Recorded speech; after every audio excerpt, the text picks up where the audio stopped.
In episode 3 of this series, we're covering exactly how does a slot machine really work. That's not a super straightforward thing to answer because there's several different types of slot machines that are in use in the United States, namely Class 2 machines and Class 3 machines. Before the 1970s, all slot machines were mechanical. The reels would spin around and then a hook would come down, randomly stopping the reels. With the advent of the video slot machines are really just computers now, and they use a chip called a random number generator to provide their randomness. Even machines that have mechanical reels today, they work in the opposite way. The computer tells them where they're gonna stop, and then they stop in that spot. And these machines today are what's referred to as a Class 3 machine. They're what's in Las Vegas, and they're what most people think about when they talk about slot machines. We'll come back to these in a minute, but first let's talk about Class 2 machines. The Class 3 Las Vegas style slot machine was all that there was when Congress signed into law the Indian Gaming Regulatory Act. This was an agreement with Indian tribes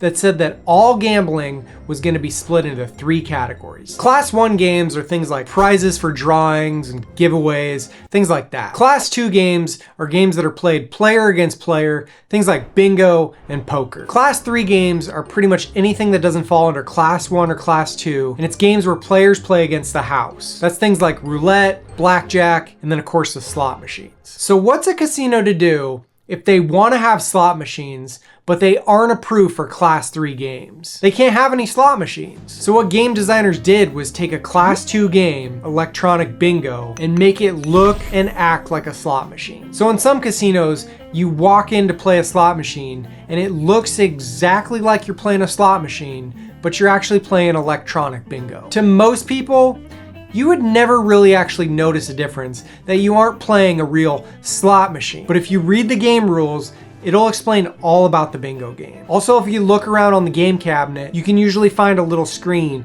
It'll tell you what's going on with the bingo game, what balls have been called, and how many your card is matched. One question that I always get asked is, are you actually playing player against player?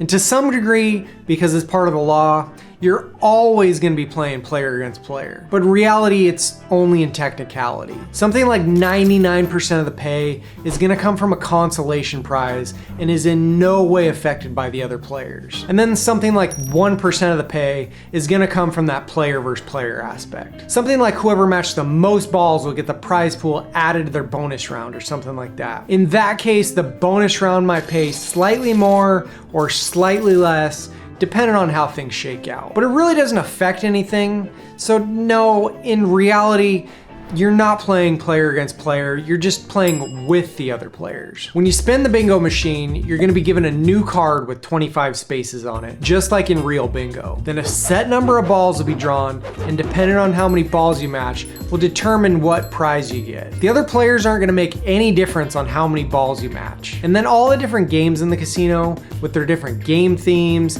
and the different denominations, they're each gonna have a different number of winning combinations, and then different amounts that are won on each different combination. So matching 8 balls on one machine might win you like 5 credits, and matching 8 balls on a different machine might win you like 20 credits. So all the different games on each bingo server are playing the same game and getting the same information, but they're all doing different things with that information. Really, it's just a different form of randomness, and you can pretty much ignore the fact that you're really playing bingo. So that already debunks the myth that playing in an empty casino is better, but on top of that, there isn't just one bingo server for the whole casino. Each casino is gonna have a couple different bingo servers for each manufacturer of the games, plus it's also possible for those servers to be shared by different casinos in different parts of the city, and even different parts of the state for that matter. So just because the casino that you're in is busy or it's empty or whatever, you still have no idea how many people you're playing with. Not that it really matters anyway. In addition to the bingo slot machines, there's also slot machines based on other systems as well. Washington State uses slot machines based on lottery scratch-offs. There's machines based on historic horse racing. There's also machines based on pull tabs that are pretty popular. We're gonna have to come back to these and discuss all these different machines at a later date though. Keep in mind that while Class 2 machines are mostly found in casinos that can't have Class 3 machines, any casino that's approved for Class 3 machines can also have Class 2. There's casinos all over the country that have a mix of Class 2 and Class 3 in the same building. If you want to know if you're playing a Class 2 or a Class 3 machine, just ask an attendant. They won't be able to answer a lot of the questions that the customers like to ask, but Class 2 versus Class 3, something they should have no problem with. But let's talk about the Class 3 machines, as that's what I really want to focus on with this series. Just a reminder though, if you're getting value out of this, could you hit the like button for me? Please consider subscribing. Leave me a comment and let me know if you've played the bingo machines and if you guys have had any luck on them. Class 3 machines use what's called a random number generator. This is a chip generating random numbers thousands of times per second. Usually people have this misconception that slot machines are like a deck of cards. The wins and losses are going to be in a set sequence, like win, loss, loss, win, and then a big win. And if you get up and go to the bathroom before you get that big win, somebody sits down, they're going to get your big win.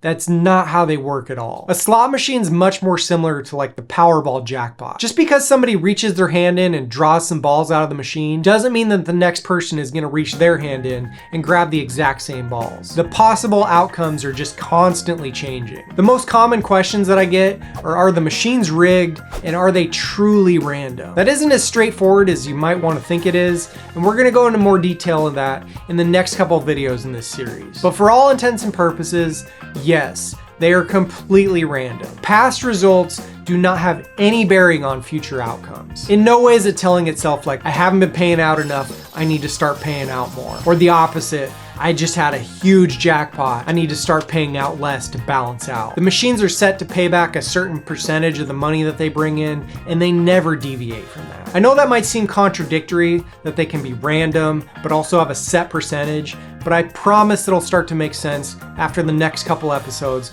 We're going to talk about the random number generator and how it works, what it does do, and what it doesn't do. Don't forget to hit the like button, and before your next Vegas trip, get educated. Thanks for watching.